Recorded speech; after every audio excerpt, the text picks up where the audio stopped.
Sinaklolohan ng pulis bantay dagat ang isang residenteng nagkaaberya matapos ang sinagawang rescue operation sa Bonggao, Tawi-Tawi City. Patroluman Maria Senyora Agbuya sa balita. Isang matagumpay na rescue operation ang isinagawa ng Tawi-Tawi Maritime Police Special Operations Unit 1 sa Bonggao, Tawi-Tawi nitong Enero taong kasalukuyan matapos may ulat ang isang bangkang nagkaroon ng aberya sa makina habang nasa gitna ng dagat.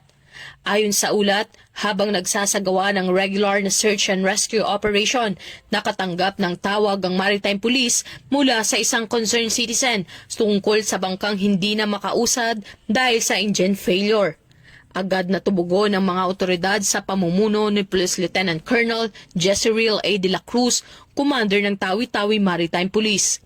Sa kabila ng hamon at malalakas na alon at pabago-bagong lagay ng panahon, mabilis na natunto ng rescue team ang lokasyon ng bangka. Matagumpay na nailigtas sa mga pasahero nito at ligtas na nailipat sa rescue vessel. Ang bangka ay hinila pabalik sa pantalan upang maiwasan ang anumang karagdagang pinsala. Pinaalalahanan naman ng Tawi-Tawi Maritime Police ang publiko, lalo na ang mga biyahero at mangingisda, na tiyaking nasa maayos na kondisyon ng kanilang mga sasakyang pandagat bago pumalaot. Hinihikayat din ng lahat na maging handa at magdala ng mga safety equipments upang maiwasan ang mga insidente ng sakuna. Mula rito sa probinsya ng Tawi-Tawi, ako ang iyong Police News Network Correspondent, Patrolwoman Maria Senyora Agbuya. Alagad ng batas,